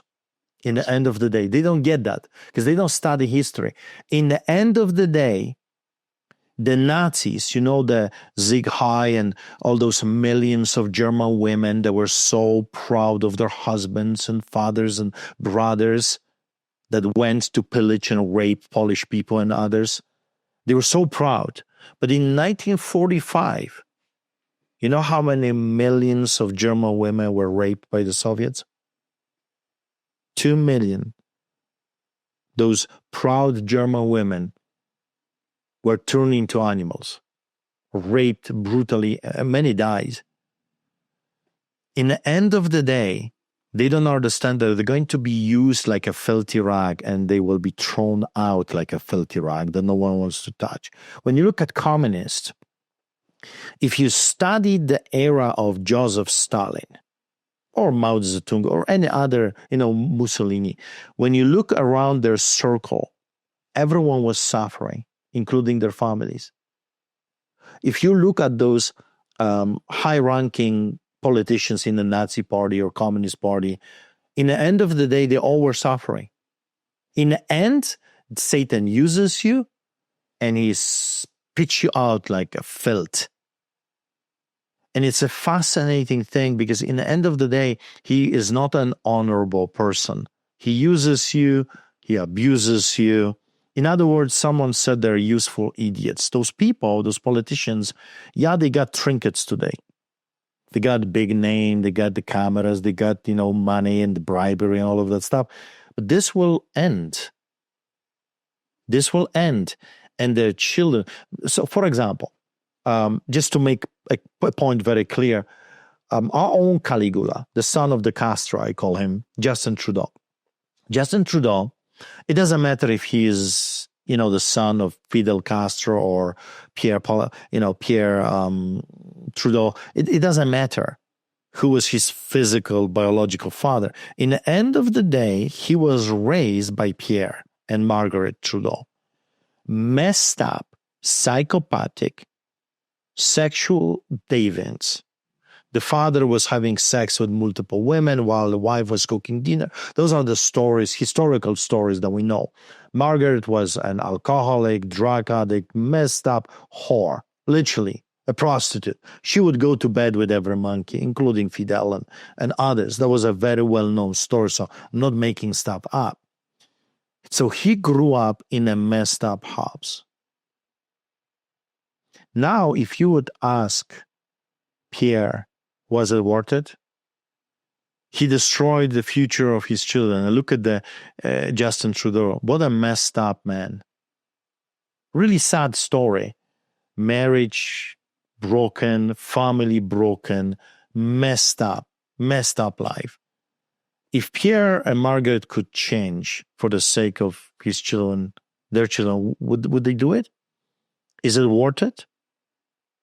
Billions of dollars, is it worth it? If you have no peace, if you have no real joy, and if you have a messed up family.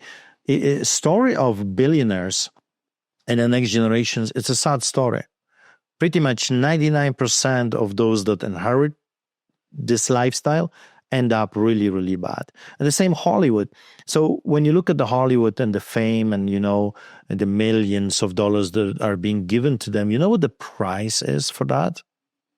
I know a little bit. I tasted. I know some friends from Hollywood. I was able to hang around with some people from the inside. They have to do sex with those directors and actors. They're being treated like whores. You want this part? Well, then you got to do those things. They do parties, horrible things during those parties. They're never happy. Do you know that half of Canadians are hooked on antidepressants? Yes. So we're not talking about illegal drugs only, fentanyl and other crises that we have. People are not happy. Those politicians are not happy people. Those millionaires are not happy people. Those police officers that are doing this evil are not happy people. So I would say my message to them would be very simple. Stop. It's not worth it. Your mortgage is not worth your soul. And that was my message to those officers. Your children, your faith, God, decency, remaining a human being, all this money that you're being given, the mortgage that you're paying, the house you live, it's not worth it. I was offered $2 million to betray my faith, and I laughed in their face. Seriously? Why would I take that? Why would I sell my family, my God, my faith, the people that look up to me for money? You can put $1 billion. It's just a number.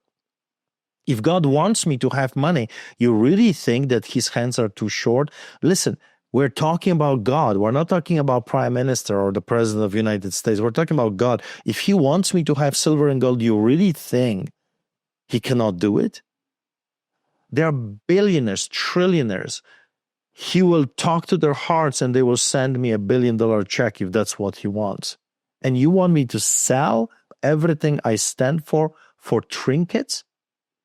You just don't know who I am. Well, we're going to make you famous, I was told by the authorities. Or you will be on every newspaper. We'll do documentaries about you.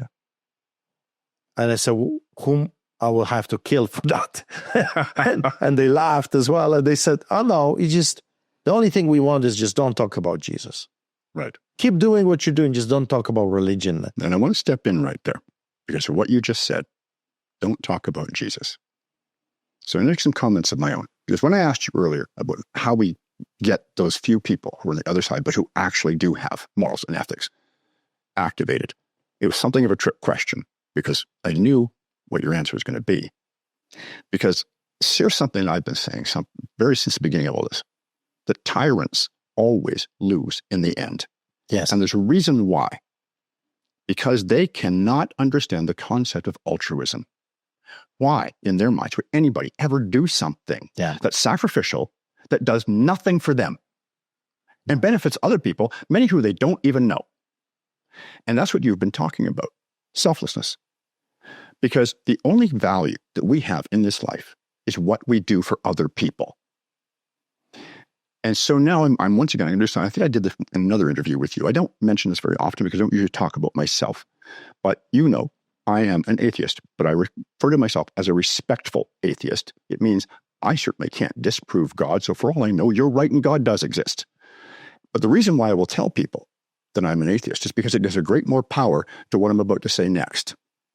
The reason why our society is in this mess, the reason why they have been able to persecute people like you, the reason why we have these tyrants with so much power is because our society has forgotten their Christian values. Because unfortunately, most people don't get taught that the only thing of value in our lives is what we do for others. But Christianity teaches that. It gives them that guide. And when our society was largely Christian, even though there was lots of people who went to church who didn't actually believe it, but they went anyway, because they understood that that was the way society worked. That when everybody looked out for everyone else, that worked. And when everybody looks out for themselves, that's anarchy, and that falls apart. And so the trick question there was not how do we activate those people, but how do we get so many of them that that never happens in the first place? And the way we do that is to give people that guidance of understanding. The only thing of value is what you do for other people. And Wasamba, why this is happening to us? Because the people in power hate accountability. You know why they really, really hate God? Because God reminds us all that one day we're going to die and we'll face justice. I call him the judge of judges. So we're dealing with the rogue, crooked judges left and right now. But those judges will stand one day, maybe tomorrow, maybe today, maybe 5 years from now, 10 years from now. Some of them are old already. They're still, working as judges. And I'm looking at them like, oh, fool, don't you know that soon you're going to face the judge of judges and you will give an account for everything you did? That's why they hate God and Christianity so much, because God and Christianity is reminding them about accountability. In the end of the day, if you look at every tyrant, the number one thing they hated was accountability. That's why tyrants fight God so much. Because if there is God, there is right and wrong. If there is God, there is accountability. If there is God, there are commandments that we should follow. And they're good commandments. Thou shalt not murder. Well, seriously, if Christianity is so wrong, you would like people to go around and murder your children and your grandchildren? Like, seriously? Your wives and your husbands? Or thou shalt not steal. So you're telling me that you hate this commandment so much? Well, give me your address so I can come for a TV when my breaks, or your car. If you think that this commandment is so bad, well, give up your house so I can have it, right? Or thou shalt not commit adultery, or all those other things. Honor your father and your mother. What's wrong with that? We should honor our parents. After all, they raised us. Yeah, maybe they were not the best in some cases, but we are to honor them just because, in a way, they brought us here. So we are here, in a way, in a big way, thanks to them. Right? So those are simple things that we used to understand. There was prayer in a school. So you were teaching children accountability. Hey, there's someone that is watching you. So don't do those bad things. That's not a bad thing. Even if you don't believe, we should believe in accountability. There used to be 10 commandments at our court systems. No longer, no more. Because those judges don't want to see all those commandments that they're breaking every day in their job. The same police officers. So I just did a teaching, and I encourage people to watch it, on, it was a 2-part teaching on a history of Canada. You know, Canada was established on the Word of God. 25 verses are on the Parliament Hill to this day, reminding us that there is God. It's incredible. Our national anthem, I'll challenge you. If you know Canadian national anthem, it's a prayer to God. Our national anthem, it's a prayer to God. You know that? God, keep our land glorious and free. O Canada, we stand on guard for the ruler supreme who hears our humble prayer. Like, this is a Canadian national anthem. God, keep our land glorious and free. And we hate this so much. So our Charter of Rights and Freedoms, Constitution, is based on the Word of God. Again, I just quoted it at the beginning, whereas Canada acknowledges the supremacy of God and the rule of law. There is no rule of law without God, because only God can keep us accountable. Here's the problem. You have your own opinion, I have my opinion. And if you have a million other people that have their own opinions, you've got mess. What brings us together as a society? There has to be universal standard that we can agree. If it's lawlessness, it's subject to interpretation. That's why Section 1 of our in our Constitution is so bad, because it's subject to interpretation. That's why I challenged Danielle Smith, the Premier of Alberta. This is ridiculous. You amended the Bill of Rights, but you put Section 1, which means this whole document means nothing now, because you've got crooked judge that will. That's the difference between the Constitution in the States and our own laws, that there is black and white. It's not subject to an interpretation of a corrupted man that got $2 million suitcase as a bribery, because it happens all the time. It has to be something so solid that everyone will have to, okay, you cannot touch this. That's the 10 Commandments. That's why they hate it so much and removed it.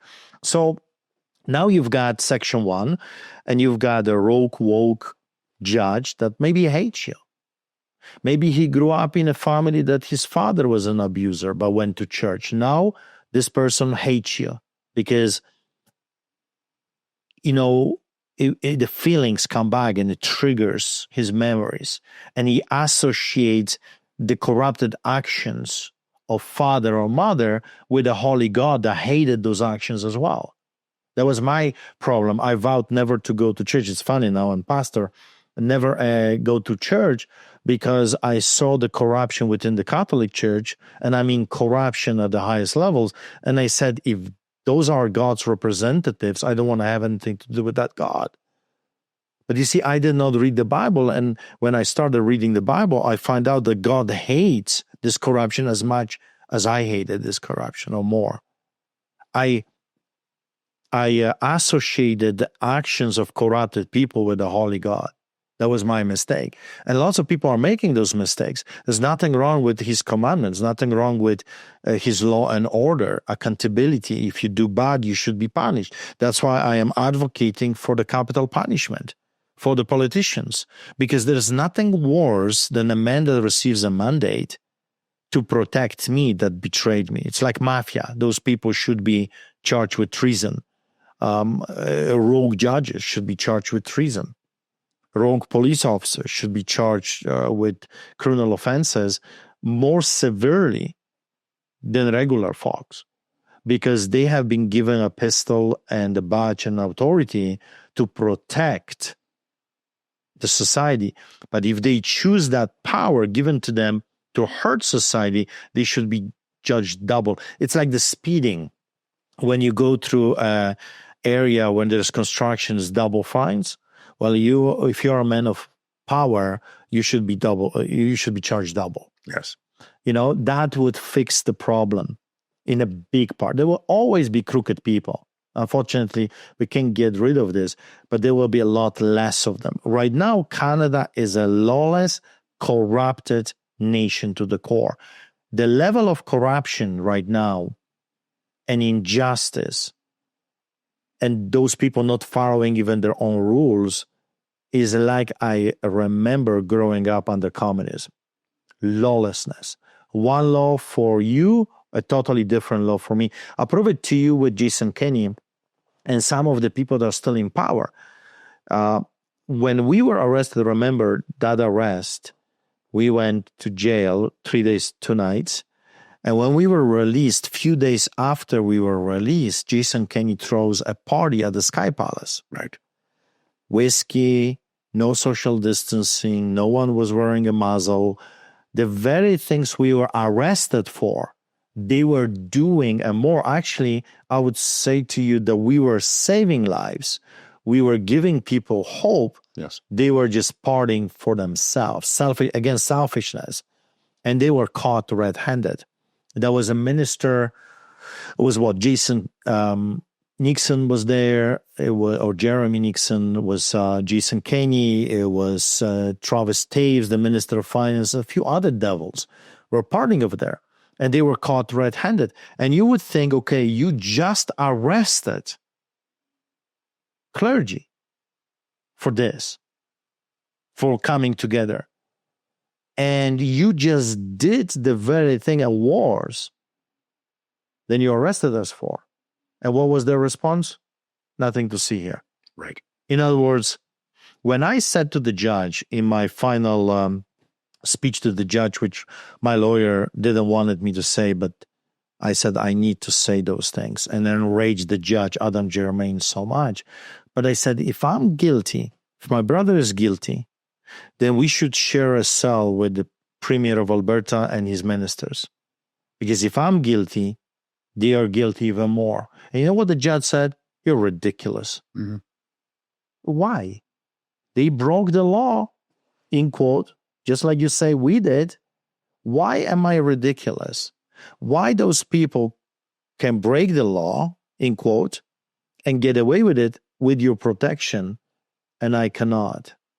That's lawlessness. That's exactly a definition of communist socialism and fascism and every other totalitarian regime that we remember from history. One law for me and a totally different law for thee, right? Because somehow you're above the law. To me, that's mafia. That's not government. And we in Canada right now, we have mafia. And going back to the book, why I encourage you to watch it, to read it, because when I was still on house arrest, remember I was approached on about 10 different occasions by people from political realm offering me things. I was offered money. I was offered a guaranteed seat at the legislature. I was offered a government job, $250,000 to be a chair of public inquiry. All kinds of things were offered to me. And when they realize I'm not for sale, and I quite often tell the people, Artur Pawlowski is not for sale because I have been already bought by the precious blood of Jesus. In other words, you cannot sell something you do not own anymore. After that, they were political fixers. And the shocker to me was the names involved in this attempted, not only bribery, but later on blackmail. It was Stephen Harper, it was Pierre Poilievre, it was Jason Kenney. Those were the people that were sending messages to me through the political fixers that if I don't withdraw myself from the political public life, I will be assassinated. They said Gordon Krinky, the crooked judge from Medicine Hat, it's quite interesting because all those judges were handpicked by the government to try us. They were not the judges. Normally, you're being judged by the local judge, but they would bring all those judges from across the province. Adam Germain was from Fort McMurray. David Gase, who knows where he is from. Gordon Krinke from Medicine Hat. Another guy from another city that was judging the Coutts people, the boys from Coutts. They were handpicked to do this corruption. And I was told the judge is bought and paid for. Gordon Krinke is our judge, he's bought and paid for, and he was told to sentence you to prison and you're not coming out if you don't listen to us. And I didn't, because I'm taking my chances with God, not with those crooked people. I'll tell you why. The moment you allow fear to enter your heart, you're finished. You're done. You will not be able to do this if you allow them to scare you. You're finished. You're done. Because you will be so fearful, you will always be looking behind your back and thinking, I can't do this show. I can't talk about this. I can't talk about that. They're watching me. I'm going to be destroyed. I'm going to be killed. If you allow this fear to enter your heart, you're finished. So you have to keep doing the opposite. I always say to the people that you have to face the evil people. And by the way, good people never bow before evil people. That's why the title of the book is Lions Do Not Bow. We don't bow before the hyenas. And the moment you allow the evil people to take over you, you will not be able to do it, and you'll always be scared of everything. And the only way to overcome this is, I call it Artur Pawlowski style. It's a head-on collision. In other words, when you're being told by corrupted people, don't do something, you do the opposite. You do more. So if I was told not to come and do this interview with you, I would do this interview, I would go back home, and I would do an additional one. Because that way, you're also sending a message to those people and saying, not only I will not bow, I will do more, not less. And that's, I think, the story of Artur Pawlowski and the Get Out video is you just got to keep doing what you know is the right thing to do. And you pray and you hope that others will see it. And during this time, they blanketed the whole earth with fear and terror. What we need to do, and that's what the book is all about, we need to blanket the whole earth with courage and boldness. If Artur Pawlowski can do it, if Will can do it, that means anyone can. And that's the truth. With God, we have already won. The enemy just doesn't know it yet. And you keep going, keep roaring, know who you are. You're God's creation for something great, not to become a slave of the globalist agenda.